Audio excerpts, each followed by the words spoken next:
그대 내게 행복을 주는 사람. 그런 노래 있죠, 그죠? 내가 가는 길이 험하고 멀지라도 그대 내게 행복을 주는 사람이라고. 그래서 다른 사람에게 행복을 주는 사람이 되려고 노력하고요.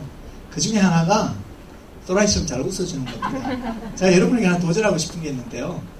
여러분 엘리베이터로 내릴 때 앞으로는요 먼저 인사하시고요, 좀 미소 지어주시고 웃는 것을 노력하세요. 항상 저끼리 웃다가도 누가 오면 그래서 그 내려가는 시간 올라가는 시간이 왜 그렇게 길어요, 그죠? 그러지 마시고 좀 허접하고 안녕하세요 이러면, 이런 분들도 계실 거예요. 그럴수록 그래도 있잖아요. 예, 피곤하신가 보시죠? 한번 웃으시고 해서 좀 저렴하게 그렇게 행복을 만들어가면 좋을 것 같아요. 진짜로 그렇습니다. 저는 암을 잘 극복하려면요, 우리 안에 있는 제약 공장을 잘 가동시키면 됩니다. 뭐 괜히 있잖아요. 비싸게 외부에 가서 사들려고 생각하지 마시고, 지금 아마 오늘 지금 이어집 소장님이 웃으면서 우리가 만드는 항암제 약 얼마치 정도 될까요?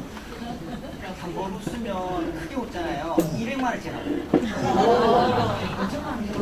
그러니까 그뿐만 아니라 진통제는 사실 저는 안 걸리고 7년 동안 진통제를 한 번도 먹은 적이 없거든요. 제가 수술하고 딱 나왔을 때 무통주사 뒤에 달려 있었는데 딱 떼달라 그랬거든요. 요즘 뭐냐면 수술하면 무통주사 다 자동적으로 달아 나오잖아요. 전 수술 아까 보시다시피 꽤 크게 했잖아요. 무통주사 달려 있었는데 제가 떼달라 그랬어요. 그랬더니 의사가 나를 아래로 쳐다보면 이 새끼 뭐지, 아니 마취가 들겠나 하면서 많이 아플 건데 이러더라고. 그래서 아프면 좀 참죠 이랬더니 자식이 돈 때문에 그러나 벌써 계산이 다 됐는데 이러더라고. 그래 알고 있어요, 떼주세요 이랬더니, 그러니까 마지못해 간호사 보고 떼달라 그러더라고요. 떼주라 그러더라고요. 그래서 뗐어요. 근데 그날 밤 좀 아프긴 하더라고요. 떼고 나니까. 근데 죽을 만큼 아프진 않더라고요. 자다가 몇 번 깨긴 했는데요. 그날 이후로 저는 진통제를 몸 안에 걸 쓰지 바깥에 건 안 썼어요. 몸 바깥에 거는 조금 품질이 떨어지니까. 몸 안에 것 중에 최고 좋은 진통제가 뭔지 알아요?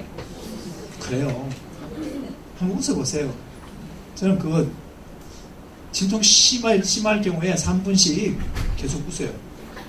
그래서 9분 동안 웃어가지고 안 가라앉은 진통이 별로 없었어요. 최고로 심할 때 제가 책상 온천에 앉아가지고 몸 담그고 있으면서도 통증이 계속 심해서 집에서 운동하고 이랬는데도 안 가라앉아서 책상 온천에 앉아가지고 사람들이 별로 없어가지고 낮 시간에 갔더니 아무도 없길래 채보람이 웃기 시작했어요.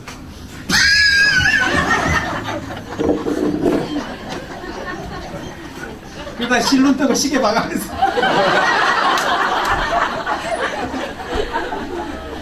이렇게 3분을 웃기가 참 힘들어요. 웃고 나면 힘이 빠져.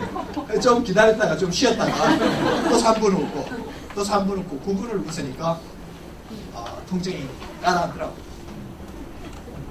그래서 몸 안에 있는 제약 공장을 잘 돌릴 생각하시면 하나님이 우리를 허접하게 만든 게 아닐까. 우리 몸 안에 식명학적에 만든 항암제든 진통제든 다 우리 몸속에 하나님이 주셨다. 그리고요, 그 제약 공장을 돌리면요, 진통제든 진통이든 이런 것들이 굉장히 급격히 줄어듭니다. 그래서 거기서 사실은 이제 이런 우리가 함께 모여 있으면 이렇게 웃기도 하고 또 뭐 이렇게 하기도 하는데, 또 혼자 떨어졌을 때 그러기가 좀 쉽지 않죠. 그래서 문제는 뭐냐, 우리가 올바른 신념의 체계를 가지는 것이 필요합니다. 이런 행동 양식은 함께 있을 때 이렇게 되지만 올바른 신념의 체계가 있으면 훨씬 더 그것을 하기가 쉬워지죠. 그래서 사실 이런 세미나를 하는 것이고 그렇습니다. 그래서 그 신념의 체계 중에 하나가 있잖아요. 사람들은 고통을 굉장히 싫어합니다. 현대인들은 고통을 싫어하니까 어떠한 할 수 있으면 고통을 회피하려고 노력하는 거죠. 이제 그래서 앞에 별로 진짜 죽을 만큼 아프지 않아도 아프면 어떡할까 싶어서 무통주사 달고 진통제 먹고 이렇게 하는 거죠. 그것은 고통을 싫어하고 고통을 회피하기를 원하는 샬로한 천박한 사람들이 하는 반응책입니다. 근데 하나님은 뭘 싫어하냐면 하나님은 죄를 싫어하십니다. 죄를 싫어하는 하나님이 우리의 삶 속에서 죄를 제거하기 위해서 때로는 고통을 허락하십니다. 그래서 하나님의 목적의 관점에서 반응하려고 생각하면요. 그래서 저는 고통이 빨리 사라지는 것을 별로 좋아하지 않습니다. 왜? 고통이 빨리 사라지면요. 제가 죄와 장난치고. 그래서 거룩을 향해서 나아가기를 원하는 하나님의 기대 앞에 서면요. 그런 모든 것들이 사실 우리를 더욱더 온전하게 만드는 소중한 자산으로 작동할 수 있습니다. 자, 정확하게 이제 치유하는 것에 대한 이야기를 좀, 처방하는 이야기를 안 넘어가네요. 락 걸려있나? 한번 넘겨줘 볼래요?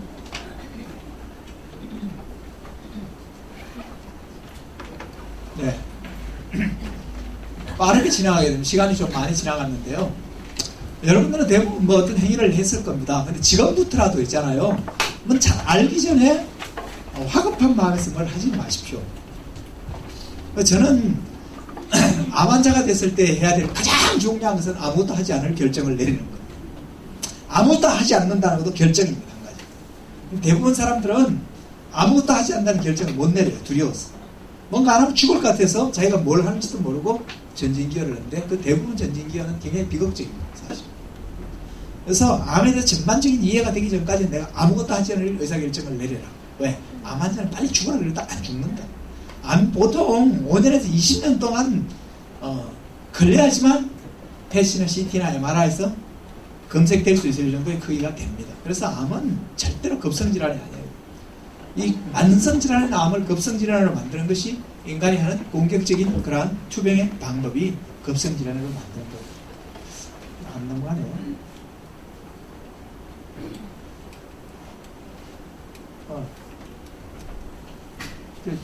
빼놨어요? 좀 눌러줄래요, 그러면? 네. 계속 눌러주. 이게 왜 안 되지?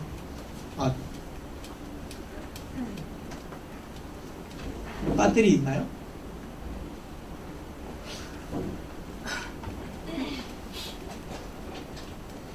두 번째로 좀 눌러주시고.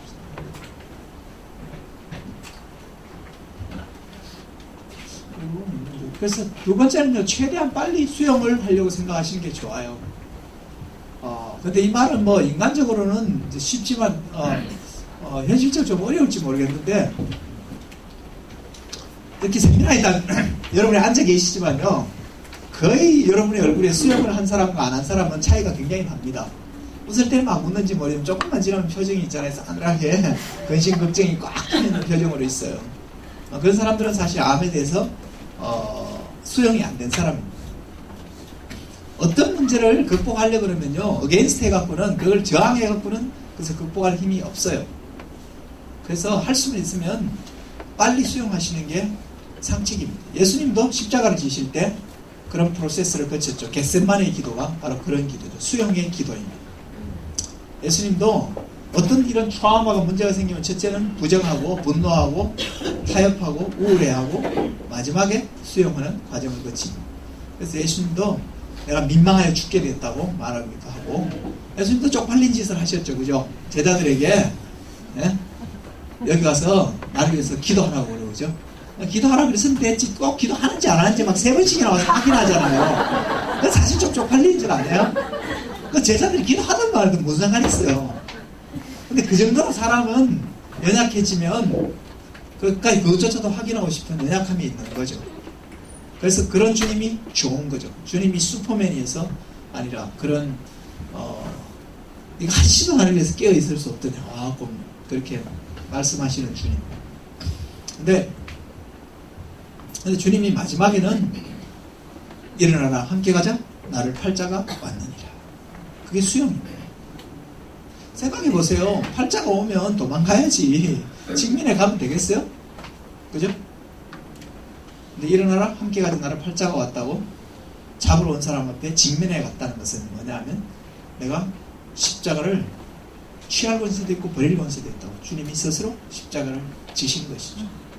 수영을 하면 어떤 파워가 나가냐 하면요, 수영을 하면 진통제가 별 필요 없다. 주님은 십자가를 지시기 전에 사람들이 준 선포도주를 거부하고 그 비아돌라로사 십자가의 길을 걸어가셨어요. 그게 수영의 파워입니다. 저는 진통과 관련된 뒤에 시간이 없어서 통증과 관련된 통증의 신학을 이야기를 하자면 주님이 어떻게 통증을 다루셨는가.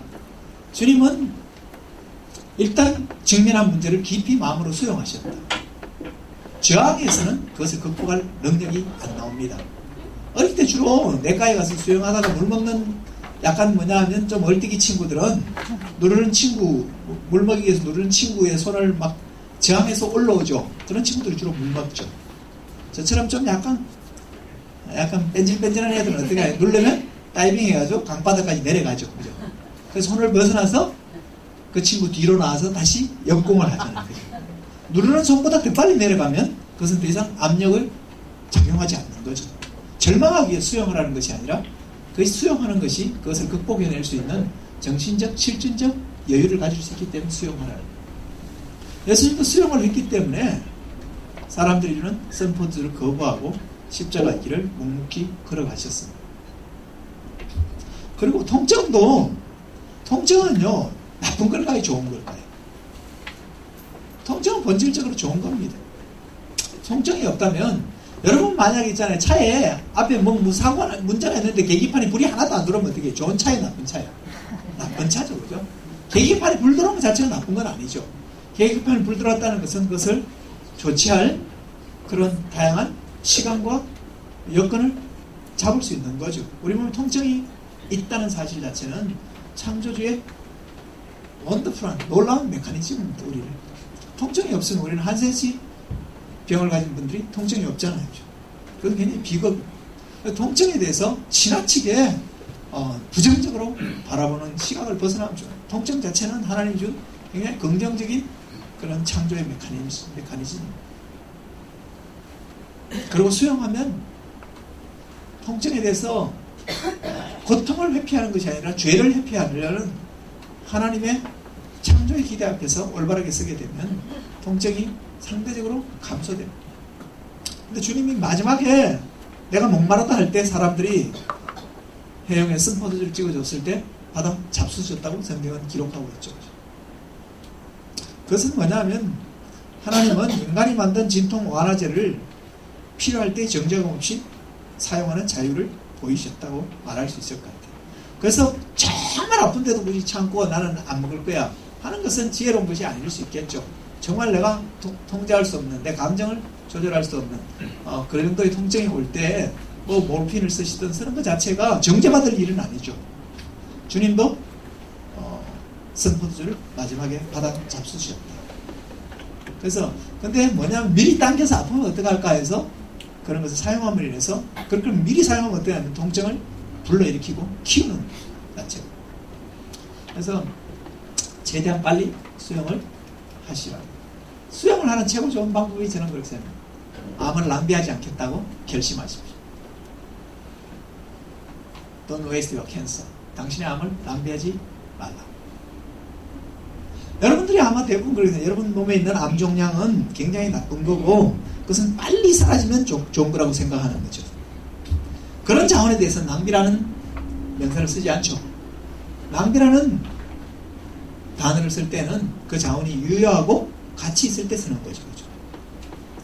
근데 암이 여러분 낭비하지 말아야 될 대상일까요? 빨리 사라지면 좋을 대상일까요?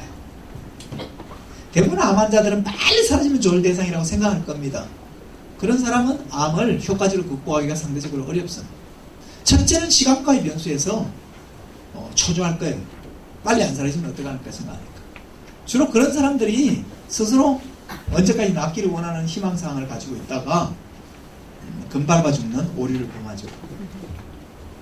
왜 오자미 놀이할 때 오자미 맞아 죽는 애들 있지만 금밟아 죽는 애들도 있잖아요. 몰라요. 자기 스스로 사선을 정하고 괜히 안 달라서 죽게 되는 거죠. 그래서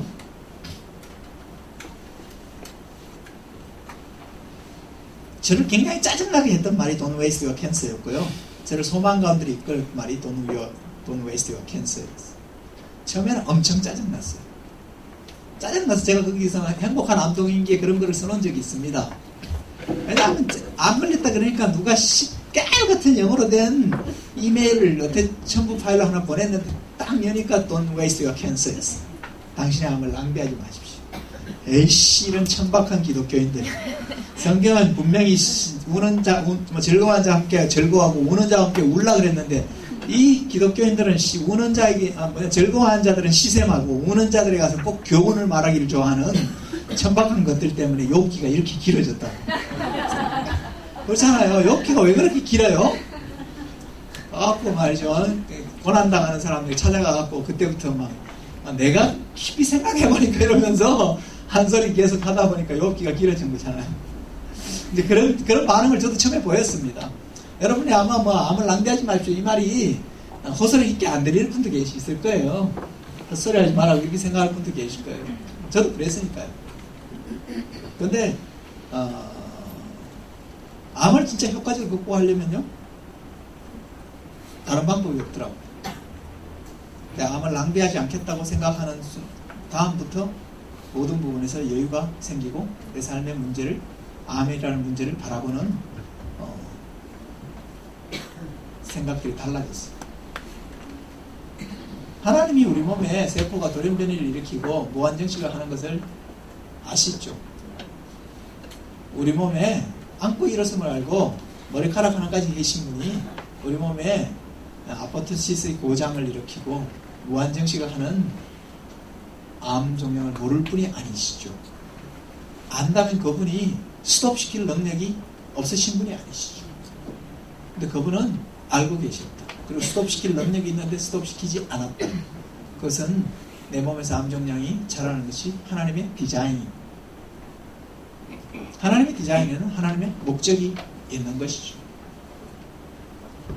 그리고 암이 저주이고 선물이 아니라고 믿는다면 당신은 암을 낭비하는 거예요. 대부분 사람들이 암을 저주라고 생각할 거예요.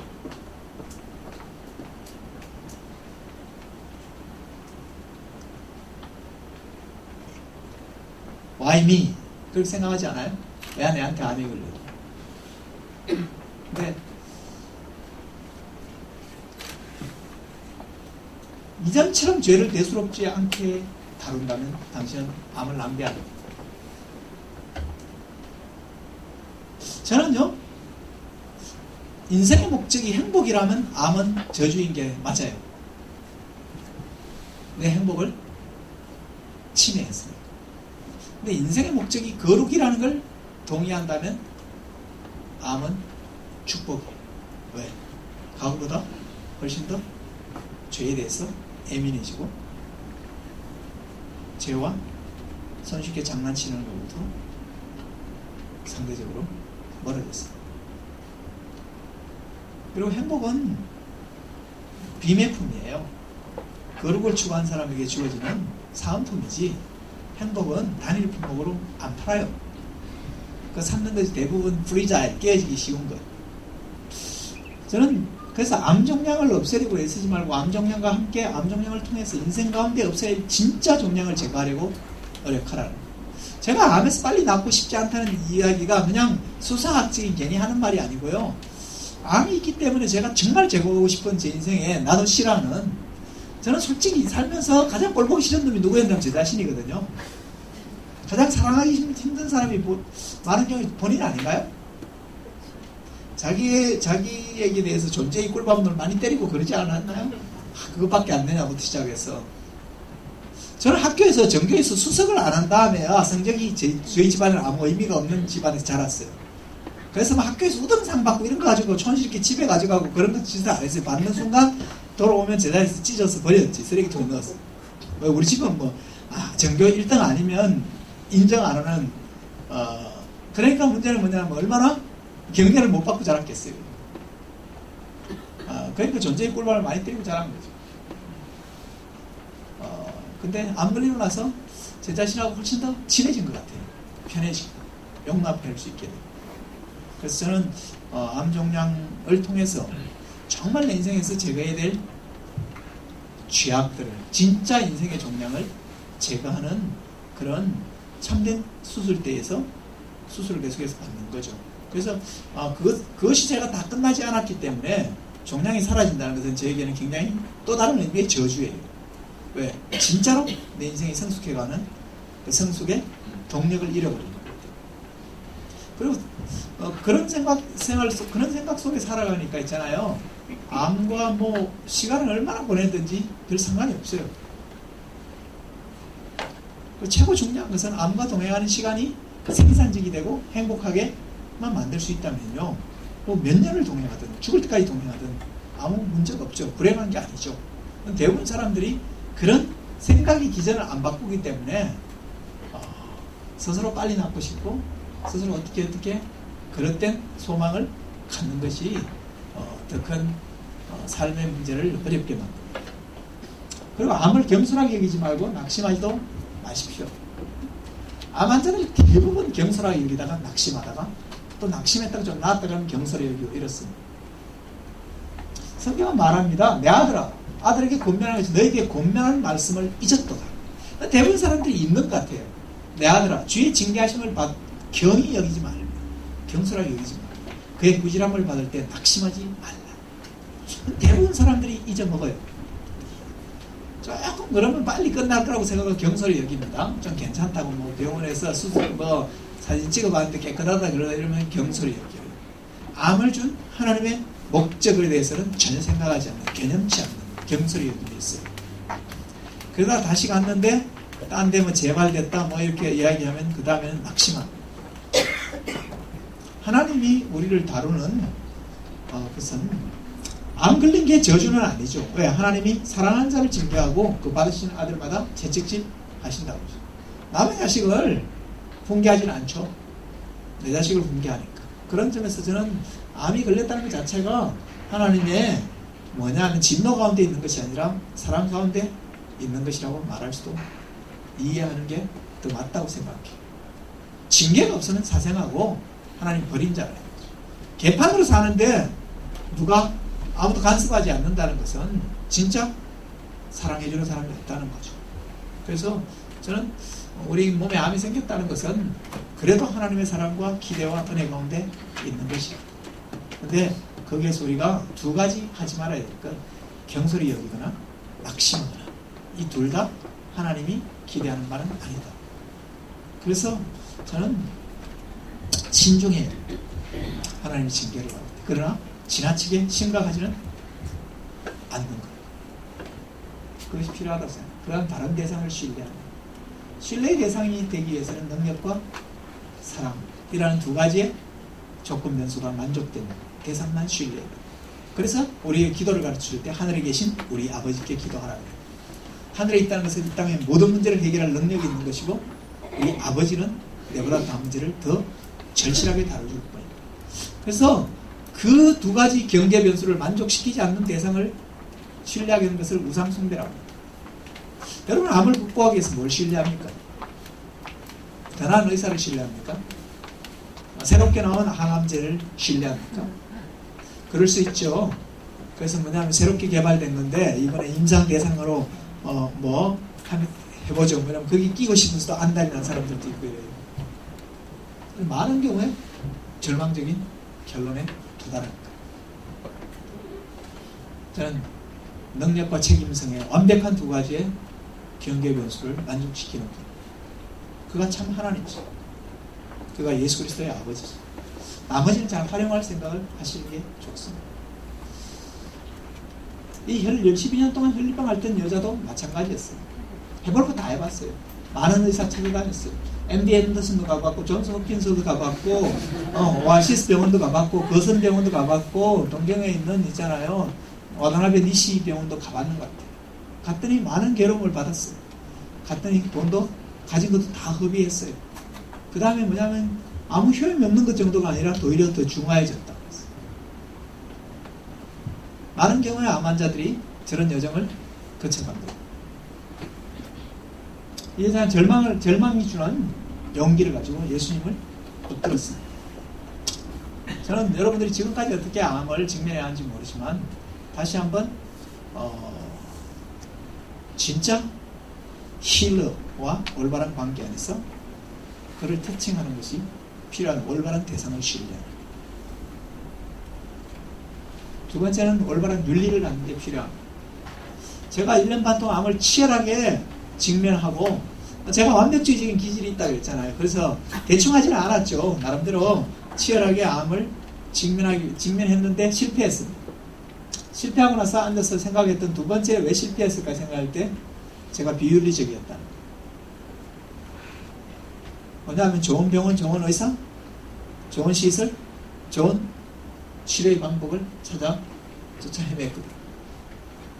그게 비윤리적이에요. 돈 주고 해결하겠다. 의사를 통해서. 그게 비윤리적. 왜? 내가 문제를 만들었는데 문제에 내 스스로 책임성은 별로 안 느끼면서 손쉽게 돈 주면 해결한다는 것 자체가 천박한 비윤리성입니다. 근데 많은 암 환자들이 그런 비윤리성 속에 살아요. 절망적이 되기 전까지 암이 진정한 의미에서 자기 문제가 된 사람이 별로 없어요. 제가 그걸 체크해 볼 수 있어요. 암에 대해서 물어보면 아는 바가 별로 없어요. 암 환자 3년 4년 됐는데도 지 문제가 아닌 거죠. 남의 문제지. 돈 주고 해결하고 딴 놈이 해결해 줄 거라고 생각해요. 진짜 내 문제라면 그 문제의 원인에 대해서 내가 직면할 수 있어야 되고 그 원인을 바꾸려고 생각해야 되는데 그것이 사실 이 시대의 병리 중에 하나입니다. 왜? 교회도 요즘은 회개를 말하지 않아요. 회개를 말하면 기분 나빠. 우리 시대 모든 설교자들은요. 어떻게 회중들에게 감정적으로 기분 나쁘게 하지 않으면서 은혜를 끼칠 건가를 고민하고요. 대부분 설교들어오는 사람들도 기분 나쁘지 않으면서 은혜를 받고 싶어. 그래서 말세가 되면 사람들이 귀가 가려워서 자기의 사역을 쫓을 스승을 많이 두고 그 귀를 진리에서 돌이켜 허탄한 이야기를 쫓으리라고 성경은 말하고 있는데요. 우리 시대가 그런 시대예요. 근데 뭐냐, 회개가 없이 문제를 해결하는 것, 그것이 대정요법적인 것, 항자가 붙어 있는 거예요. 사실 그 문제는 근본적인 치유는 아니에요. 여러분들이 생각해 봐야 돼요. 정말 문제를 해결하기를 원한다면요, 문제의 뿌리를 직면하고 그것을 바꾸려고 생각해요. 그것이 바로 윤리적인 거예요. 사실 윤리가 없는 시대예요. 현상만 없애기로 원하는. 그래서 뭐냐면 만성질환에 시달리는 거예요. 솔직히 뭐냐면 고혈압, 당뇨 그렇게 해결하기 힘든 병이 아니에요. 근데 왜? 대정요법적으로 정상을 억누르니까 평생 그렇게 가는 거예요. 책임적인 존재예요. 원인을 인정하고 제거하려고 노력합니다. 어떤 사람이 치유율이 높은가 보면요, 의사가 만나기 부담스러운 환자일수록 치유율이 높습니다. 제가 아까 이야기했죠. 그 의사가 얼마나 간담이 쓰느랬겠어요. 그래서 제가 상대적으로 치유율이 높은 겁니다. 한 번은 좀 덜 떨어지긴 그래도 괜찮은 의사인데 굉장히 시건방지게 이야기하더라고요. 그래서 불러놓고 둘이 앉아서 심각하게 그 의사에게 이야기했어요. 당신 그따위로 살면 안 된다. 처음에 제가 옷도 아무렇게 입고 하니까 어리버리한 줄 알고 막 이제 의사의 그냥 덜 떨어지는 권위를 가지고 저한테 막 그랬어요. 그래서 딱 앉혀놓고 좀 이야기했어요. 그러면서 일주일 뒤에 그 친구 병원 그만뒀어요. 제가 자른 게 아니라 자기 스스로 양심의 가책을 느끼고 그만뒀어요.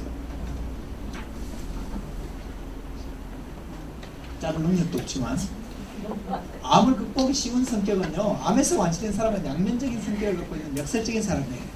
진지하면서도 장난스럽고 그치면서도 차분하고 논리적이면서도 직선적이고 건면하면서도 게으르고 근심하면서도 공격적이고 내향적이면서도 외성적인 사람이죠. 여러분 이런 사람이 되려고 노력하면 암을 극복하기 쉬운 좋은 스타일, 성격을 갖추고 사는 거예요. 그런데 저런 사람이 있을까 그렇게 생각하는데 저는 사실 저기 묘사한 사람은 거의 좀 비슷한 것 같아요, 솔직히. 제가 어떨 땐 대기까지면 되게 허잡하고요. 뭐 어디 가서 뭐 노래방 가서 이제 유행가도 신나게 부르기도 하고요. 굉장히 경건한 목사님이면 포도주를 착딱 먹이고 취하게 만들기도 하고요. 가끔 취할 때는 아무 말도 없이 왜 네 어깨를 빌려주니 이런 왁스의 노래도 부르기도 하고요.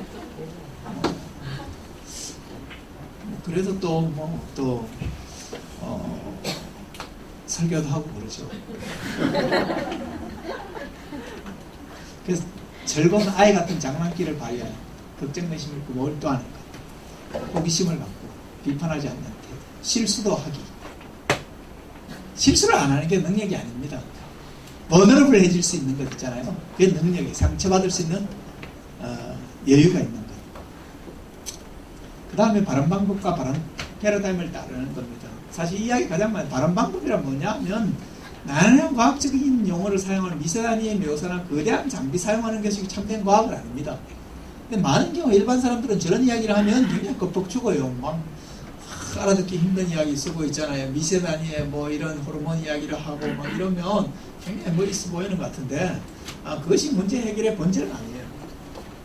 참된 과학이 된다는 건 전제가 올바른지, 추구하는 목표가 올바른지, 방법론이 적합한지, 지의 세부 계획이 전제와 방법론이 있고 올바른 목표와 목적이 얼라이먼트가 되어 있는지, 이런 것들이 사실은 참된 과학이에요.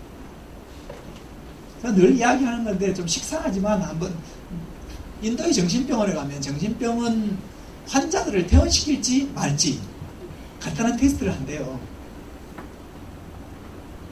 정신병원 환자가요, 입원해 있는 환자가 모든 환자들 중에 가장 퇴원하기를 열망하는 환자. 그러면요, 이 환자들을 병원 마당으로 불러내세요. 병원 마당에 있는 수도가에 놔두고요. 수도가에 수도꼭지 물을 잔뜩 틀어놓고 밑에 바게트를 하나 대놓으면 금방 물이 차겠죠. 물이 철철 넘치면 그 정신병원 환자한테요, 숟가락 하나 주면서 바게트 물 다 퍼내면 집에 가도 좋다고 그러면요, 대부분 환자들이 열정적으로 숟가락으로 물을 퍼낸대요. 그러면 조금 있으면 누가 와서 어깨를 뚝뚝 친대요. 병원 관계자가 그 사람을 다시 병실로 데려간대요. 근데 간혹 가다가 숟가락을 손에 들고 물을 안 퍼내는 사람이 있대요. 고개를 갸우뚱갸우뚱 하다가 수도꼭지부터 잠그는 사람이에요. 근데 그 사람은 퇴원시켜도 될 가능성이 있는 사람으로 불려요. 적어도 뭐냐면 논리적 추론이 가능한 사람이에요. 수도꼭지가 틀려져 있는 한 지가 아무리 열정적으로 숟가락으로 물을 퍼내도 바게트 물을 다 퍼낼 수는 없죠. 근데 지금 뭐냐면 사실 그 거대한 암센터에서 하고 있는 대부분의 일은요, 숟가락으로 수돗물을 퍼내는 거예요. 어떤 숟가락이 물이 빨리 줄어들더라, 어떤 각도에서 어떤 속도로 할 때에 물이 덜 떨어지더라고. 그 이야기를 하는 거예요, 사실. 왜냐하면 원인 제거를 전혀 하지 않는 결과 처리만 하는 거예요. 그것이 사실은 뭐냐면 비극입니다. 대정요법의 한계고요, 상업주의의 비극입니다. 왜? 수도꼭지를 잠그면 어떤 일이 생길까요? 시장이 줄어들어요. 누구도 안 원하는 일이에요. 장사꾼은요, 고객이 많아지기를 원하고 단골이 되기를 원합니다. 고객을 많이 만드는 가장 확실한 방법이 뭘까요? 종합검진을 하는 겁니다. 조기 발견을 하라. 이렇게 있잖아요. 종합검진 많이 하고요, 조기검진 많이 하는 나라는 대한민국 외에 없어요. 돈이 없어서 안 하는 게 아니고요, 그것이 문제 해결에 큰 도움이 안 돼요. 왜 지금 있잖아요, 5년 생존율은 54%, 10년 생존율은 뭐 5년 생존 64%, 10년 생존 50몇 %까지 늘었다고 얘기하는데, 그건 통계적 위성이 조작된 거라고 봐도 그걸 무방해요. 왜냐하면 과거와는 전혀 다른 데이터로 결론을 내기 때문에. 옛날 같으면 다 3기, 4기 암 환자들이 생존율이에요. 지금은 연기, 1기도 포함되어 있어요. 당연히 가만 놔둬도 그 사람 10년 동안 암 환자지도 모르고 살 사람이 10년 생존했다는 게 무슨 의미가 있어요? 요즘 저 갑상선에 0.5cm짜리만 있어도 암 환자로 분류하잖아요. 수술하고. 그냥 그 가만 놔둬도요, 2배가 되는데 10년도 더 걸려요. 지금 사실은 솔직히 이건 우리 모두가 함께 회개해야 되는데요. 왜냐하면 우리는 하나님을 사랑하고 이웃을 사랑하도록 부름받았는데, 우리는요, 돈을 사랑하고 살거든요. 자기를 사랑하고 돈을 사랑하고 쾌락을 사랑하는 왜곡된 사랑의 현실 속에 우리가 살잖아요. 모든 사람이 돈을 사랑하니까 시장을 키우는 쪽으로만 반응하는 거죠. 제약회사도, 병원도. 최근에 제가 친하게 지내는 어떤 병원에서 큰 암센터를 지었어요. 저는 걱정이 태산 같아요. 한 1,000억 들었다는데. 그 금융비용과 투자비용에 대한 기회비용은 누가 돈 줄까? 암 환자가 주겠죠. 그죠? 거기에 들어가는 의료진들의 월급 누가 주겠어요? 암 환자가 주겠죠. 그래서 난 암세포의 특징을 좀 잘 이해하시는 거 필요합니다. 많은 건 모르겠는데 별로 없어요. 여기 있는 것만 정반대로 하면 돼요. 그냥. 제가 뭐 아무리 뭐 통증이 좀 있다는 어쨌든 별로 안 쪼는 이유가요. 그러면 이거에 대해서 좀 내가 이런 환경을 좀 내가 어땠을까? 다시 생각해보면, 내가 좀 약간 경솔하게 살았구나. 스케줄은 좀 지나치게 많고, 그래서 좀 조절을 해요. 그러면 대부분은 뭐, 지난 8년 사는데 문제가 없었어요. 심할 경우는 제가 5월달, 6월달, 5, 6, 7월달, 7월달까지 한 달에 거의 최소한 25일 이상 집회를 했어요. 이런 집회를. 아마 건강한 사람도 그렇게 하면 병 걸리기 쉬울 정도로 스케줄을 소화해야 됐어요. 근데 조정하면 되는 거죠. 근데 이제 그런저런 걸 메커니즘을 모르면 막 다들 이제 놀라고 또 이거 어떻게 할 건가 그러다가 뭐냐 하면 별로 유의성이 없는 선택을 스스로 하고 면역력을 스스로 떨어뜨리고 금발버 죽고 그러는 거죠. 암은 그런데 이제 빠르게 분화하는 세포이기 때문에 일반 세포보다는 좀 조심하는 건 필요합니다. 그런데 저산소, 열이 약하고 염증을 유발시킬 뿐만 아니라 염증이 암을 키우는 그런 환경을 만드는 거죠. 독소를 많이 발생시키고 면역력을 저하시키는데 면역력을 저하시키는 원인 중엔 대부분 교감신경 항진이 그러한 스트레스가 교감신경 항진으로 이어지는 거죠. 그런 부분들이 있습니다. 그래서 암에서 대부분 말기암 환자인데 살아남았더라 하는 사람 특징은 대부분 뭐냐 하면 산소에 가서 살았더라 이런 사람이 많을 거예요. 근데 산소에 가서 살면 다 나을까요? 아니요. 산청군이 암 환자가 최고 많아요. 지리산 끝자락에 있는 산속에 사는데 왜 암 환자가 많죠? 그 이야기는 뭐냐 하면 단순한 물리적인 환경이 암으로부터 자유롭게 해주는 것은 아닐 수 있어요. 근데 이제 암 환자가 산소에 가서 있는 사람이 살아남았더라 하는 이유는 암이 저산소인데 산소에 가면 산소가 풍부한 공기를 흡입하게 되겠죠. 두 번째는 산속에 있으면서 지가 차 타고 다니지 않았겠죠. 걸어 다니는 애들이. 아무리 돈 많고 그죠? 그래도 걸어 다녀야 되니까 유산소 운동을 많이 했겠죠. 그 다음에 또 한 가지는 산속에 가 있다라는 이야기는 도시 사람이 산속에 가 있다는 얘기는 뭐겠어요? 삶을 확실하게 바꾸겠다고 결단했다는 거 아니에요. 과거와 단절된 삶을 살겠다고 결정했으니까 산속에 가 있는 거죠. 이제 그러한 세 번째 그러한 뭐냐 내가 삶의 방식을 확실하게 바꾸겠다. 그리고 과거와는 불연속된 삶을 살겠다고 결단을 한 거죠. 그것이 사실은 극복하는 데 중요한 한 요소가 된 거죠. 어저께도 사실은 암 환자분이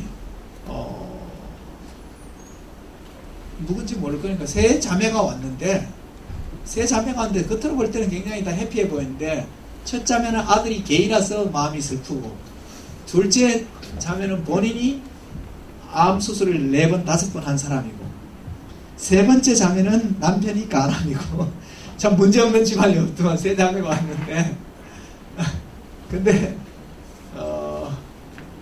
두 번째 사람이 암 수술을 4번, 5번을 받았는데도 삶을 바꿀 생각을 안 해요.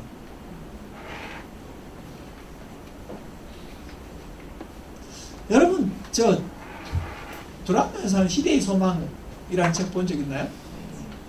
그 이대 박사님 돌아가신 것도 알아요? 제가 그분이 소천하셨는데 그분 참 훌륭한 분인데 그분을 욕할 생각은 없는데 여러분 절대로 따라하지 마세요. 저는 그 책 보고 사실은 그런 천박한 책을 추천한 조영기 목사님이나 하영재 목사님에 대해서 굉장히 실망했어요.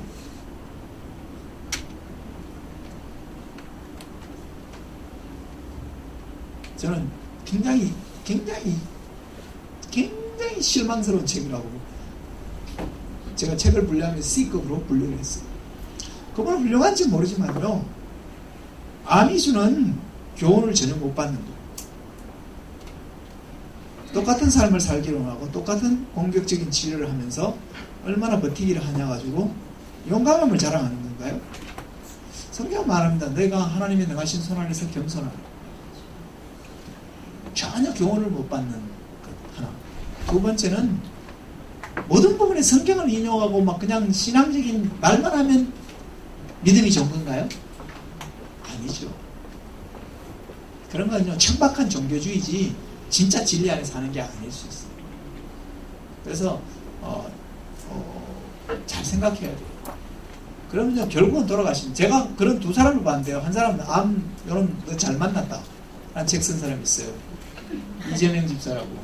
왜 지존파 전도했던 아주 몸이 강철 같은 사람이죠. 항암제 많이 받아서 기네스북에 오른 사람이에요. 그리고요 얼마나 항암 치료를 느끼하게 잘 받았으면 원자력병원에 이진수 박사님이 친구를 맺어줄 정도로 개인적으로 그런 사람이에요. 그래서 제가 개인적으로 친하니까 당신 그러지 말고 교훈을 받고 살아라 그러는데, 그러니까 교회는 그런 분을 초청해갖고 집회하고 그랬어요.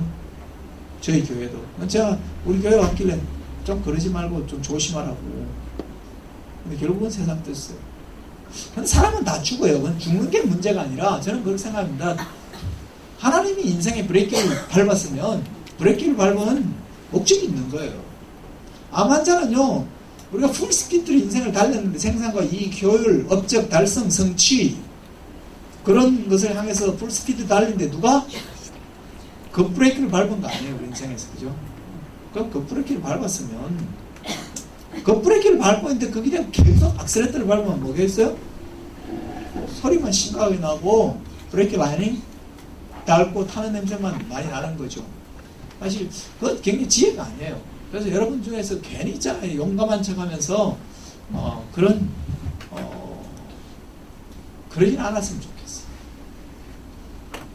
창조주의 디자인 앞에서 올바로 서는 게 필요합니다. 열이 약하니까 뭐 주열기를 선다니까 몸에 열을 높여 다양한 뭐 반신욕을 하거나 족욕을 하거나 이런 것들이 도움이 되죠. 그 가운데 내원욕을 하는 게 굉장히 면역력을 높이는 데 도움이 많이 됩니다. 염증을 없애기 위해서 뭐 하는 게 여러분 대부분 뭐냐면 청열요법을 하고 깨끗한 음식을 먹고 하는 게 몸의 사실 피를 깨끗하게 하기 위해서 하는 것들이죠. 그죠? 독소를 많이 잘 뽑아내기 위해서 하는 것 중에 가장 좋은 게 물을 많이 마시는 거예요. 그리고 심호흡을 하는 게 기본적으로는 진화적으로 좋은 거고, 그것을 좀 넘어가면 여러분에게 뭐 커피 관장을 하든 마그밀 관장을 하든 아니면 뭐냐면 간 해독을 뭐 독소 제거하는 그러한 물리적인 좀 더 어그레시브한 방법을 쓰던 그런 방법들이 있습니다. 자, 그리고 암 치료를 위한 패러다임을 저는 바꾸면 좋아요. 그래서 첫째는 신뢰 대상은 하나님을 신뢰하십시오. 그리고 할 수 있으면 여러분이 진화적으로 하는 만큼 여러분 삶의 질이 좋아질 거예요. 이렇게 이야기해도 사람들이 안 바꿔요, 솔직히. 근데요, 같이 양립할 수 없는 패러다임이 있어요. 그리고 분석적인 것도 필요하죠. 그러나 총체적인 범주 안에서 분석적인 것을 판단하는 것이 필요해요. 아니면요, 분석에 이 시대의 가장 문제 중에, 과학의 문제 중에 하나는 계속해서 시간이 갈수록 미세해진다는 거예요. 분자에서 원자에서 소립자로, 그 다음에 뭐냐면 DNA 염기서열을 이야기하고, 그런데 뭐냐면 전체를 바라보는 데 있어서는 굉장히 또 무기력한 그런 부분이 있어요. 그리고 근본 치료와 병행해서 할 생각을 해요. 왜냐하면 현대의사고는 모든 암센터에서 하고 있는 것은 발생된 종양을 처리하는 기술이에요. 종양의 근원을 제거하는 기술이 하나도 없어요. 그것이 사실은 그것은 뭐냐면 제약산업과 의료산업은 원하는 바일지 모르지만 환자가 원하는 바는 아니에요. 환자는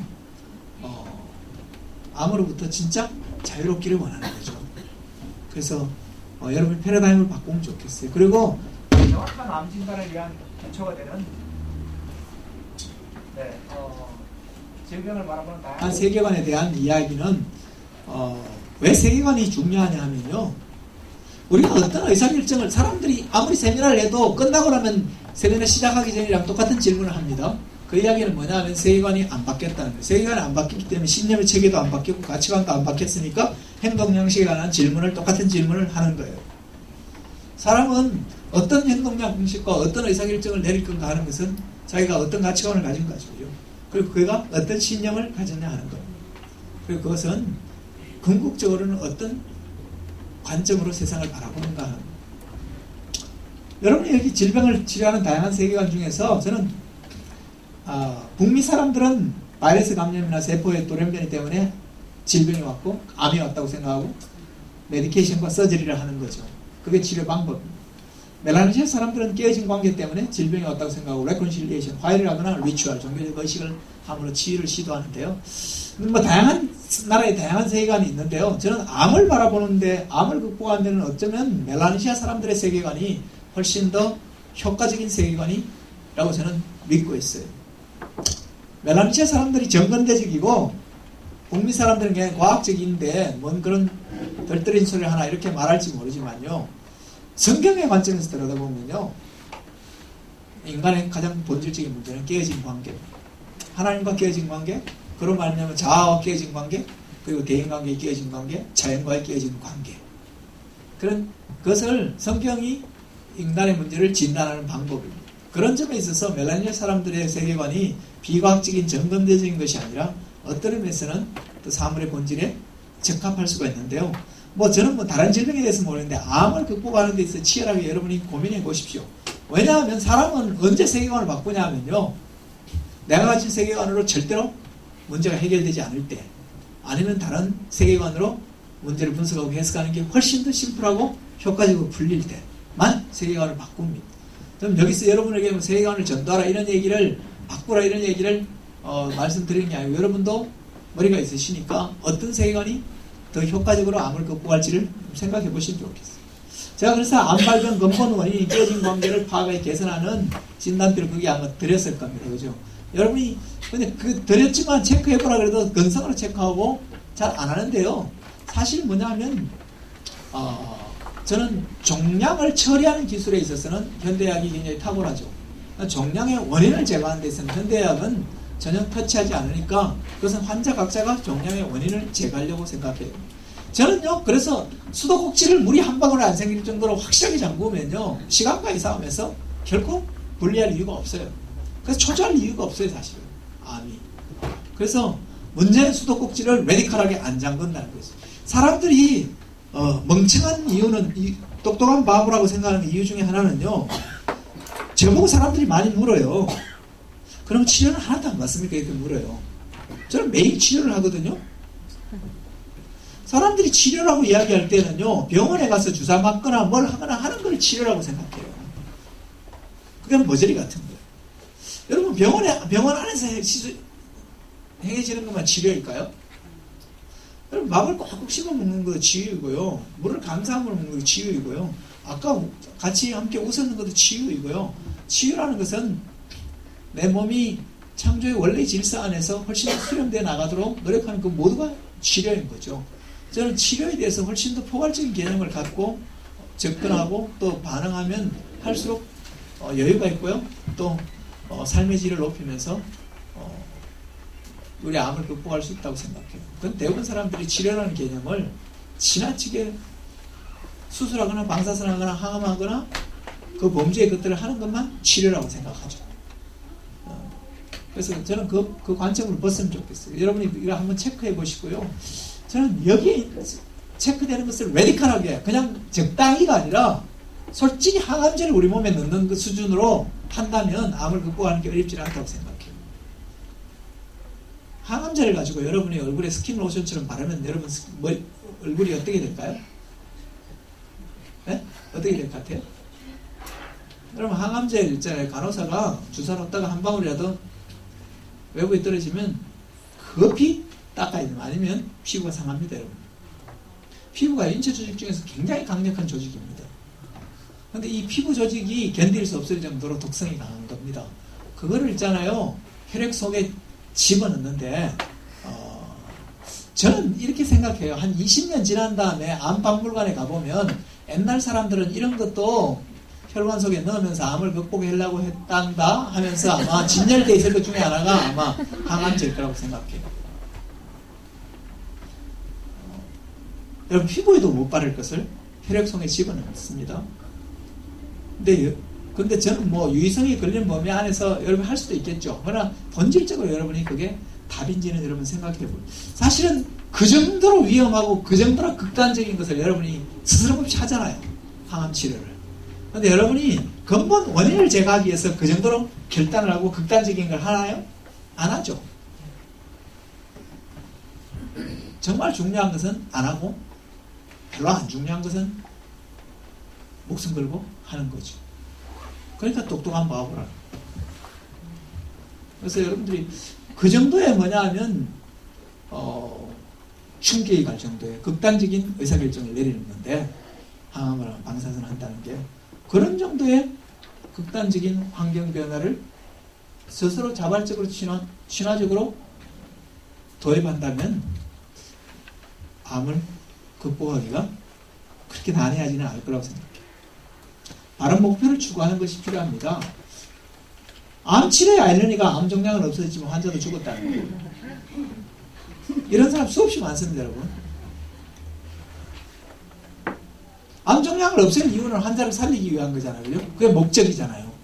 근데 목적을 묻지 않는 목표가 저지른 실수입니다.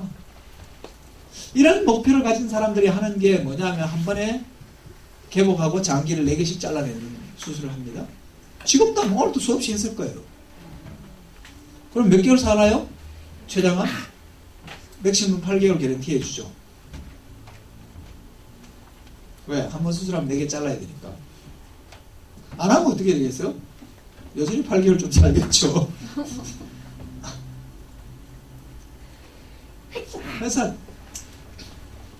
왜냐하면 지금 현대 과학이 의학이 트레이닝 시킨 똑똑한 스마트한 젊은 의학자들에게 교육시키는 방법이 뭐냐면 환자의 몸에서 암 종양이 있는 한 환자는 살아남을 수 없다. 그러므로 암 종양을 신속하고 적극적으로 제거해 주는 것이 선이다. 라는 신념의 체계를 가지고 있는 거죠. 그 신념의 체계가 사실 뭐냐 하면 그런 굉장히 극단적인 수술을 합니다. 이 교회에 있던 서울대학병원의 약사 하나도 그 엄마 아버지가 이 교회 장로 권사인데 절박하게 저보고 상담을 해달라고 좀 만나달라고 그래서 서울대학병원을 갔을 때 서울대학병원 영건동에 있는 서울대학병원 간호사였는데 그 약사였는데 그 병원에서 한꺼번에 장기 4개를 절제한 상태로 병실에 누워있는 걸 가서 만났더랬어요. 3개월 뒤에 죽었죠. 그런 일들이 일어납니다. 그래서 저는 암 치료의 바른 목표는요, 암이 더 이상 생기지 않을 몸과 삶을 만드는 상태. 그걸 목표로 잡으십시오. 그래서 저는 행복하고 건강하고 존엄성을 가지고 오래 살 생각을 하시고, 그래서 죽음도 삶의 일부니까 자연스럽게 받아들일 생각을 하시면 훨씬 여유로워집니다. 그리고 실천 과제를 잘 하는 거죠. 실천 과제가 복잡하지도 않아요. 3가지밖에 없어요. 면역력을 높이고 독소를 제거하고 통증을 관리하면 돼요. 뭐 많겠어요? 면역력을 어떻게 높이느냐 하는데 이제 다양한 강론들이 있는데 그런 강론은 여기서 이 세미나에서 할 수 있는 일이 아니니까 그게는 영양 면역이 운동, 그 다음에 정신, 그 다음에 물리적인 거, 양리적인 거 이런 이제 요법들이 전체적으로 다 어느 정도의 유효성을 지니고 효과가 있겠죠. 그죠? 그런 것들을 이제 서로 함께 어떻게 내 안에서 최적화시키는가 하는 것을 서로 배워가고 하면 좋겠죠. 오늘 저 뒤에 이제 우리 신 박사님 오셨는데요. 저분은 항암제를 만드시고 하는 암과 관련된 약품에 대해서는 대가십니다. 그리고 통합의학적으로 치료하는 데 대가시니까 조금 이따가 상담하실 분이 있으시면 상담을 하셔도 좋겠습니다. 여러분 상담해드리기 위해서 일부러 오셨거든요. 그래서 좀 더 궁금한 분은 실제로 뭐 항암제도 만드시기도 하고 또 하시니까 한번 질문해 보시면 좋겠습니다. 독소를 제거하고 통증을 관리하는 것 이런 이야기들을 이제 좀 우리가 좀 더 이제 디테일한 내용들은 시간을 가지고 하면 좋을 것 같고요. 그래서 암을 통해서 삶을 업그레이드할 생각을 하십시오. 저는 그래서 암이 제 인생에 찾아온 손님이고요. 저는 암 때문에 쪽박을 찬 게 아니라 인생에 대박을 맞았다, 그렇게 이야기합니다. 저는 여러분들도 암 때문에 인생에 대박을 맞을 수 있기를 바라요. 이런 말 하면 별로 피부에 안 와닿을지 모르지만 암은요, 천박하게 사는 인생을 향해서 좀 명품이 되라고 있잖아요. 요청하는 하나님의 기회라고 여러분 이해하시면 좋습니다. 솔직히 암 안 걸렸으면 계속 천박하게 살 거잖아요. 뭐 사는 걸 바꾸겠어요, 여러분이? 근데 그래서 저는 한 번도 재수해 본 적이 없는데 이 CDTS는 지금 재수하고 있습니다. 캔서 DTS라고 암 제자 훈련 학교에서 그냥 뭐 열방대학이나 하와이 뭐 열방대학 이런 데 가서 뭐 DTS 하는 건 수준 낮은 사람들이 하는 거고요. 진짜 수준 높은 사람들은 이 캔서 DTS라고 암을 통해서 제자 훈련을 받는 겁니다. 그래서 굉장히 좋은 코스예요. 제가 그 행복한 암동행기에 보면 제가 이 TDT에서 제가 수강 신청하고 받은 과목들이 있어요. 거기 나름대로 그 중에 하나가 저는 직선으로만 사는 게 인생을 잘 사는 거라고 생각했거든요. 그래서 뭐 한 번도 재수한 적도 없고 뭐냐면 빈틈없이 저는 군대 가기 하루 전까지 학교를 다녔고요. 제대한 그 다음날 복학을 했고요. 그야말로 스트레이트로 막 받는 게 최고 잘 나가는 줄 알고 그렇게 살았어요. 근데 자연의 상태에 가니까요, 하나님이 만든 자연에 있는 선들은 대부분 다 곡선이에요. 그래서 저는 이 시대는 직선이 최고 멋있고 잘 나가는 걸 생각하잖아요. 그래서 암이 초대해 준 데 가서 저는 곡선의 미학을 배우고, 곡선을 사는 것 자체가 초조하고 패배한 인생이 아니라 더 멋있는, 그리고 유연하고 부드러운 인생이 될 수 있다는 걸 배워가고 있어요. 다양한 과목들을 우리가 CDT를 통해서 배워가고요, 또 성숙해 갈 수 있습니다. 강력하게 치유하기는 오늘 못할 것 같아요. 대부분 한 가지만 이야기하고, 저는 대부분 사람들이 치유의 방선이 비추기를 원하죠. 맞죠, 여러분? 그죠? 강력한 치유의 방선이 비추기를 원해요. 근데 그 원함은 있는데 전제 조건을 만족시키지 않는 것이 우리의 미숙함이에요. 성경 같이 한 번만 읽어볼까요? 시작. 내 이름을 경외하는 너희에게는 공의로운 해가 떠올라서 치료하는 광선을 비추리니 너희가 너희서 외양간에서 나온 송아지같이 되리라. 하나님 지금도 공의로운 해를 떠올리고 치료하는 광선을 비추어 주십니다. 누구에게 근데 이 광선이 비치냐면 내 이름을 경외하는 사람에게 비칩니다. 사람들은 믿습니다 이야기한다고 이 치유의 광선이 비치는 게 아니고요, 하나님의 이름을 경외하는 자들에게 치유의 광선이 비칩니다. 제가 얼마 전에 이사 가기 전까지 여기 방배 전철역 옆에 집에 살았는데요, 다른 집 방들은 방이 4개인데 다른 방들은 뭐 햇살이 제법 잘 드는데 제 침실만은 햇볕이 전혀 안 들었어요. 북향이었거든요. 내가 북향에 앉아 있으면서, 북향방에 있으면서 햇빛이 비치기를 원하면 곤란하죠, 그죠? 그렇게 사는 분이 참 많은 것 같아요. 존재의 북향집에 앉아 있으면서 치유가 일어나기를 기대하는 것, 어리석은 거죠. 저는 진짜 치유가 되려면, 전제를 만족시키지 않으면, 북향집에 살면 치유하는 광선이 아무리 비춰도 내한테 유효하지는 않아요. 성경은 말합니다. 내 이름을 경외하는 자들에게는 치유의 광선이 비친다. 하나님의 이름을 경외하는 게 뭘까? 하는 것을 여러분이 나의 삶 속에서 하나님의 이름을 경외하는 게 뭘까? 저는 하나님의 이름을 경외하는 건요, 아버지가 시킨 대로 잘 순종하는 게 경외하는 거죠. 뭐 경외합니다, 뭐 아버지 경배합니다 그런다고 경외되는 게 아니고요, 그런 립서비스에 현혹당한 하나님이 아니시니까. 나이 든 세대들은 예배를 드릴 때, 하나님께 예배를 드릴 때 굉장히 경직된 예배를 드리잖아요. 젊은 애들은 막 마이크 볼륨 높여놓고 막 뛰면서 막 경배와 찬양하는데 그들의 예배의 특징은 경박한 예배죠. 많은 경우 경박과 경직 사이를 왔다 갔다 하는데, 진짜 경외한 것은, 하나님을 경외하는 것은 그분을 존중하는 거죠. 그분의 뜻을 존중하는 것. 그분의 뜻을 존중하는 것. 저는 딱 2가지만 하면 된다고 생각해요. 무릇 지킬 것 많은 것 중에서 마음을 지키라. 또 한 가지는 피가 생명의 일체라고 그랬는데 피를 깨끗하게 하는 복잡한 마음을 뭐 질병을 극복 잘 못할지 몰라도 딱 심플해요. 마음을 지키고 피를 깨끗하게 하면 모든 병은 다 나아요, 솔직히. 근데 그놈이 어렵죠. 근데 여러분 아까 막 이여집 소장이 와서 막 우선 치료하고 갈 때는 막 웃었지만 집에 돌아갈 때쯤 되면 그 기분은 좀 감정적 에스컬레이팅 된 것 같고 또다시 원위치로 돌아와서 슬픔이 밀려오고 불안과 우울함이 밀려오고 그럴 수도 있을 거예요. 근데 마음을 지킬 수 있는 원천, 마음을 지키기 참 어렵습니다. 하나님의 능력으로만 가능한 거죠. 제주에서 삶 설명서대로 살면 마음을 지킬 수 있죠. 근데 마음을 지킬 수 있는 항상 기뻐하라 그러는데 또라이는 항상 기뻐하지. 그렇지만 그래도 감사한 것은 웃음을 하나님이 운동으로 슬플 때든지 기쁠 때든지 웃을 수 있는 권세를 우리에게 줬다는 점이 좋은 거죠. 근데 한 가지 여기까지만 하고 마치고 싶은데요. 한번 같이 한번 읽어보겠습니다. 시작. 하나님을 사랑하는 자, 곧 그 뜻대로 부르심을 입은 자에게 모든 것이 합력하여 선을 이루느니라. 전 저와 여러분 모두에게 이 선이 이루어지기를 바라요. 근데 이 선은요, 누구에게 이루어지냐면 하나님을 사랑하는 자에게 이루어진대요. 근데 하나님을 사랑하는 자를 성경은 곧붙여서 해석하고 있는데 그 뜻대로 부르심을 입은 자라고 이야기하고 있어요.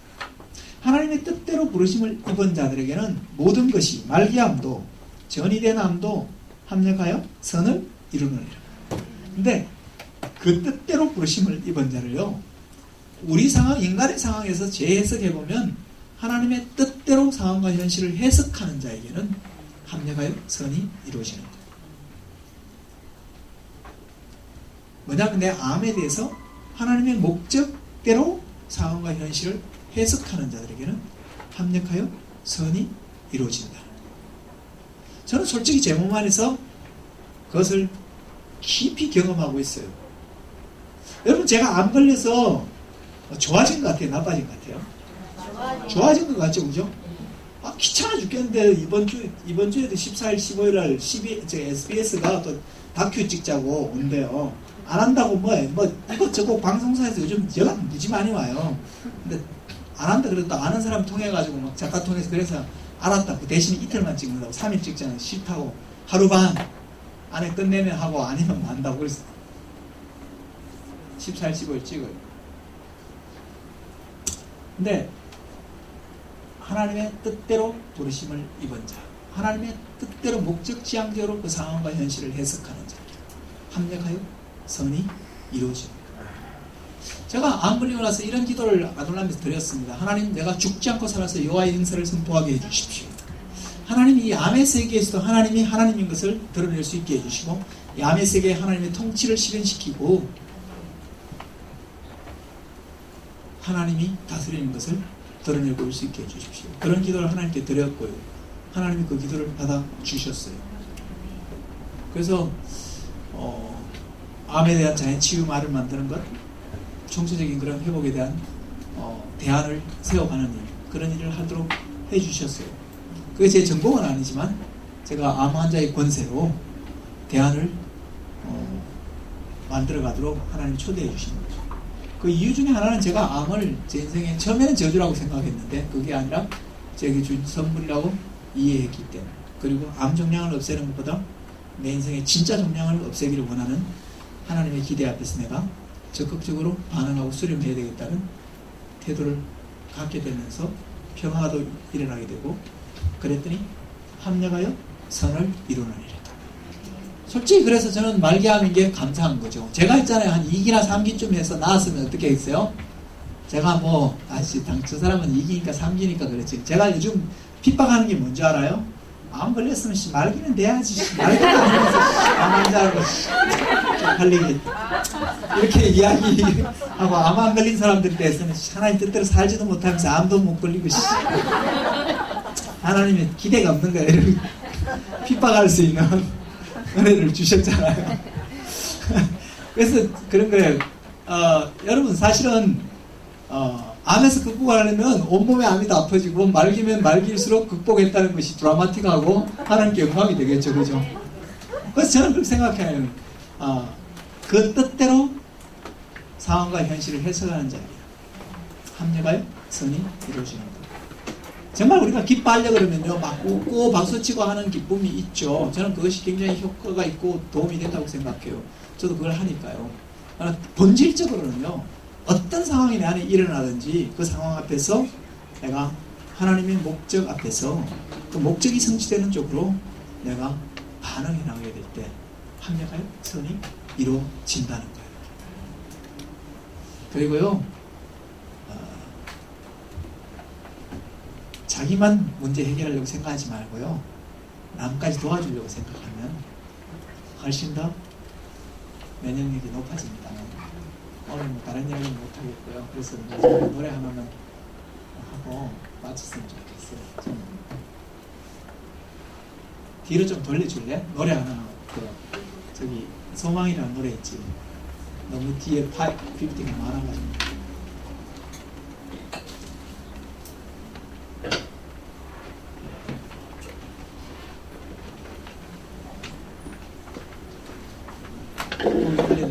밑에 왜 자꾸 뒤로 가요? 앞으로 가요. 더 뒤로. 아닌데 거기 있네. 이 노래 아시는 분은 같이 한번 불러봤으면 좋겠어요. 저는 중에서 내가 가는 길만 비추기보다는 누군가의 길을 비추어준다면, 여러분이 먼저 암 환자가 되었다는 것은 뒤에 올 암 환자에게 도움을 주기 위함입니다. 사도 바울은요, 내가 복음의 빚진 자라고 이야기했거든요. 내가 헬라인에게나 야만인에게나 지혜 있는 자에게나 지혜 없는 자에게나 내가 복음의 빚진 자라고 했어요. 사도 바울이 얼마나 돈이 궁했으면 헬라인한테 돈 빌리고 야만인한테 돈 빌리고 지혜 있는 자한테 돈 빌리고 지혜 없는 자한테 돈 빌려갖고 온데나 빚졌겠어요? 그럴까요? 사도 바울이 뭐 러시안 캐시에 가서 돈 빌려가지고 복음을 받아들여서 복음의 빚진 자일까요? 그게 아니죠, 그죠? 바울이 복음 없이 살 때에 그 처절함을 기억하고 자기 복음의 풍성함을 누렸다는 것은, 그것을 누리고 있다는 것은 그것을 누리지 못한 사람들에 대한 부채가 있는 거죠. 제가 매달 이 암 세미나를 하면서 솔직히 마음에 부담이 돼요. 부담이 되고 실질적으로 물리적으로도 부담이 되기도 하고, 그런데 하는 이유는 제가 암 때문에 안 죽고 있는 다른 암 환자들에 대해서 제가 부채가 있기 때문에 그것이 성경적인 겁니다. 하나님이 우리에게 뭔가 축복을 줬다는 것은 그 축복을 받지 못한 자들에 대한 채무가 있는 거예요.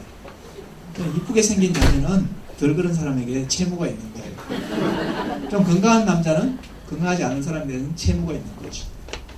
좀 많이 배운 사람은 그렇지 못한 사람에게 채무가 있는 것이 성경적인 겁니다. 하나님의 축복입니다.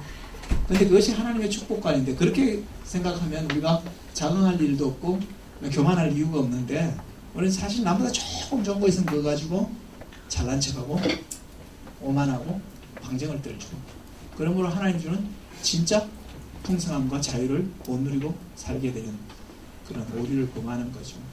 그래서 저는 우리에게 어떤 선의가 있다면, 어떤 조그만 은혜가 있다면 그것에서 그것을 준 것은 그것을 받지 못한 자들에 대한 또 하나의 채무를, 우리가 채무감을 갖고 사는 것. 그게 뭐냐면 축복의 이중성이자 축복의 온전성. 그렇게 될 때 진짜 축복이 되는 거예요. 여러분, 마지막으로 제가 하나 여쭤볼게요. 아브라함에게 있어서 이삭은 축복일까요? 저주였을까요? 축복이었죠. 약속의 자녀는 축복이었어요. 근데 아브라함에게 있어서 유일하게 믿음이 없는 게 이삭이었어요. 아브라함에게는 편두통이 있었대요. 아브라함은요, 저 자식 장가 보낼 때까지 살아 있어야 되는데, 아브라함은 하나님이 진짜 약속의 자녀를 줬지만요, 아브라함은 절대 큰 길에 못 나가 놀게 했고요, 기침만 하면 소아과 병원에 데려갔고, 과잉보호에 걱정. 딴 데는 다 믿음이 있는지 모르지만 아브라함에 대해서, 이삭에 대해서는 아브라함이 별 믿음이 안 생기는 거죠. 많은 경우에 하나님께서 우리에게 축복을 줘도 그 축복이 올무가 될 때가 많이 있어요. 그래서 하나님이 아브라함을 모리아 산의 번제단 위에 올려놓으라고 했어요. 모리아 산의 번제단 위에 올려놓고 다시 내려올 때 아브라함의 머리 편두통이 사라졌대. 왜냐하면 더 이상 이삭 때문에 걱정할 일이 사라졌기 때문에. 왜? 이삭을 주관하시는 하나님 앞에 온전히 내려놨거든. 때로는 하나님 우리에게 축복을 준 것이 올무록 작동할 때가 참 많이 있어요. 지금 암이 어쩌면 그럴 수도 있어요. 저는 우리가 그런 것들을 하나님의 번제의 땅 위에 올려놓고 새로 받고 진리 안에 새롭게 해석하고 직면하고, 그래서 하나님 주는 너희가 진리를 알지니 진리가 너희를 자유롭게 하리라. 참된 자유 가운데 나아갔으면 좋겠습니다. 우리 이 찬양 같이 한번 불러보겠습니다. 삶의 작은 일에도 그 마음을 알기 원하네. 그 길, 그 좁은 길로 가기 원해.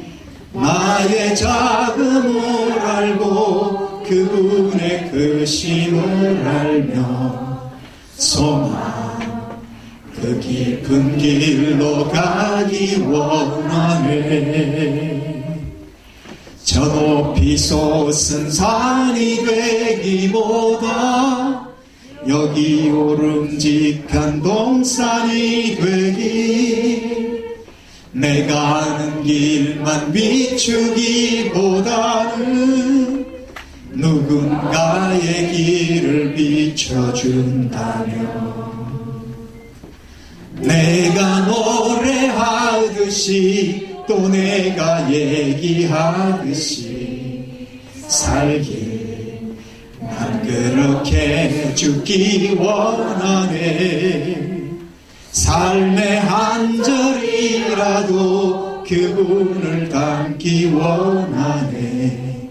사랑 그 높은 길로 가기 원하네. 저 높이 솟은 산이 되기, 저 높이 솟은 산이 되기보다 여기 오름직한 동산이 되길, 내가 아는 길만 비추기보다는 누군가의 길을 비춰준다면,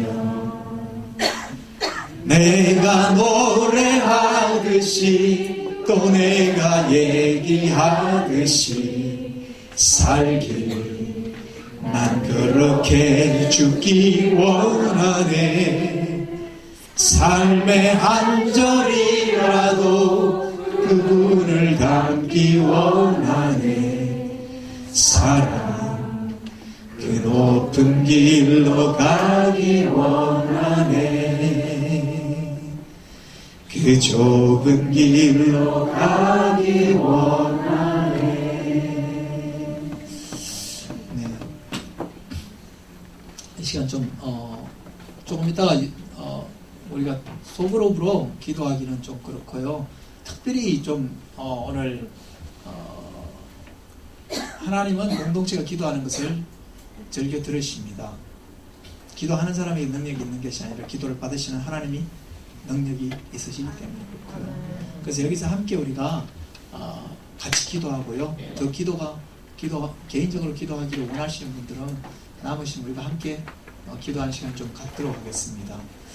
저는 기도할 때 이렇게 기름을 바르고 기도해요. 성경에 기름을 바르고 기도하라고 해서 그렇게 기도를 합니다. 그래서 남아서 같이 기도하실 분은 같이 기도하면 좋겠고요. 여기서 우리가 그러나 오늘 우리가 하나님의 긍휼하심과 만져주심을 바라고 우리가 나왔지 않습니까? 그죠? 그래서 같이 여러분 불편한 부위에 손을 얹고, 또는 뭐냐면 여러분이 본인이 아닐 수도 있겠는데요. 그래도 기도는요, 미립자의 세계에서는 몇천 킬로가 떨어져 있던 동일한 역사가 일어납니다.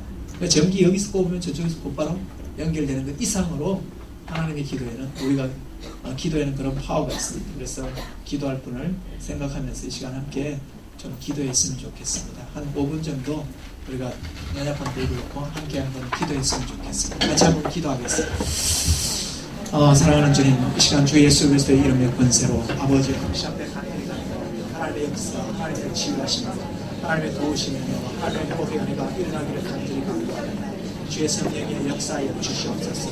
아버지 어떤 눈과 영광으로 인정해 주시옵시고 하나님의 참으로 당신의 아버지 불쌍히 여기심을 바랍니다. 당신의 치유의 은혜를 구하기 위해서 이 자리에 나온 아버지의 백성들 긍휼히 여겨 주십시오. 저희 아버지는 연약한 마음으로 주의 은혜를 베풀어 주시고 주의 하늘을 하여 주시옵시고 주 예수 그리스도의 치유의 손길을 허락하여 주시옵소서. 주여 오늘 참으로 아버지 그 참으시는 하나님 당신 주의 자리를 하여 주시고 예수 그리스도의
감사합니다.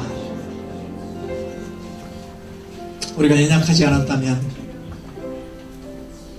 하나님 앞에서라도 독립선언문이라도 외칠 존재들이었는데 연약을 통해서 하나님의 존재 앞으로 나올 수 있도록 해주시니 감사합니다.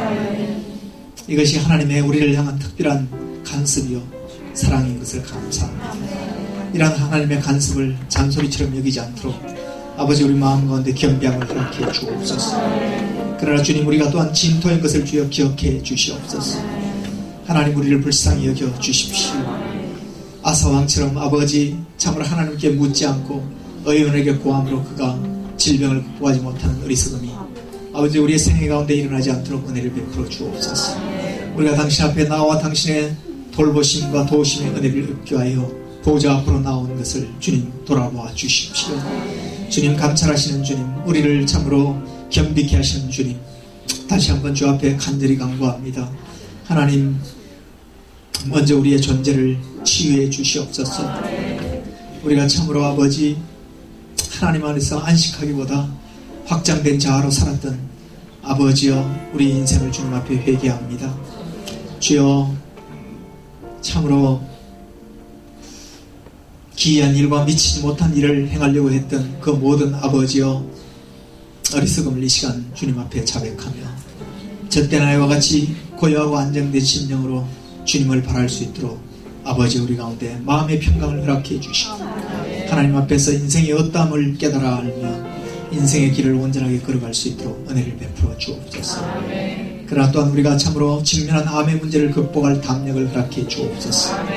이제는 여호와를 의지하여 이 암이라는 아버지 성벽을 뛰어넘게 해주시고 여호와를 의지하여 적진을 달리며 여호와께서 나를 가르쳐 싸우게 하시며 내 팔을 건강하게 해서 놋 화살을 당길 수 있도록 강하게 하셨다고 말씀하신 것처럼 하나님 우리를 그렇게 이 암을 통해서 또 온전한 자로 구비시켜 주시고 명품 인생으로 거듭날 수 있도록 우리를 아버지여 무장시켜 주시옵소서.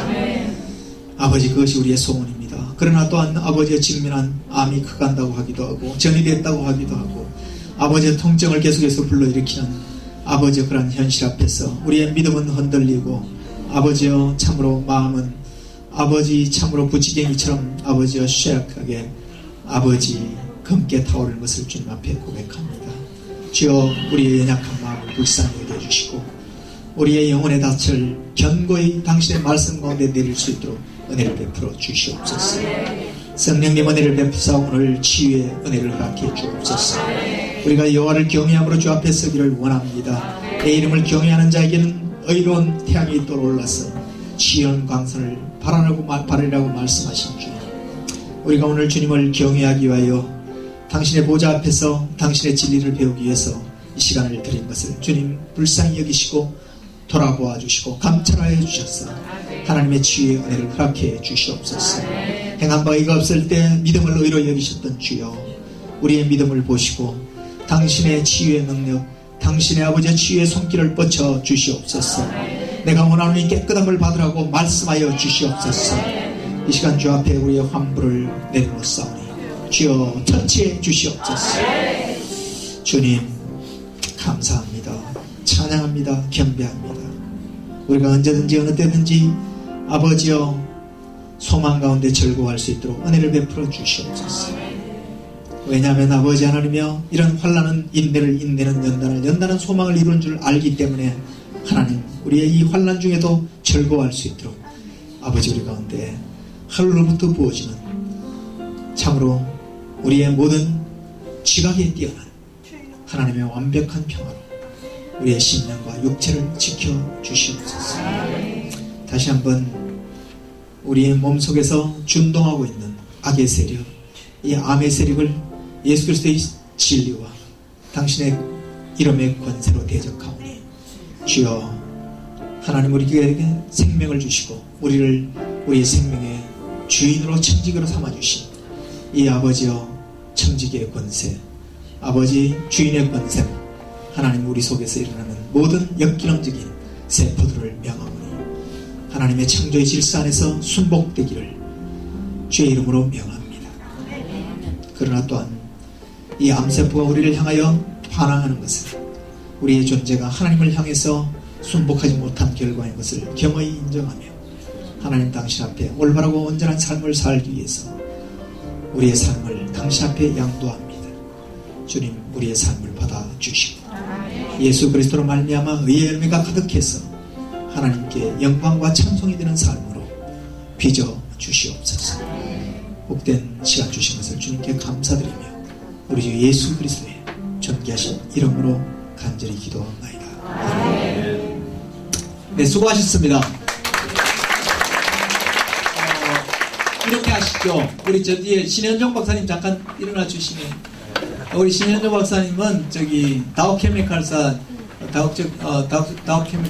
그 경영자로도 일하셨고 그 약학과 더 의학 박사님이십니다. 그래서 이쪽에서 혹시 그런 테크니컬한 질문들을 하시고 싶은 분들은 우리 신현종 박사님 만나서 좀 질문하실 분 해주시고요.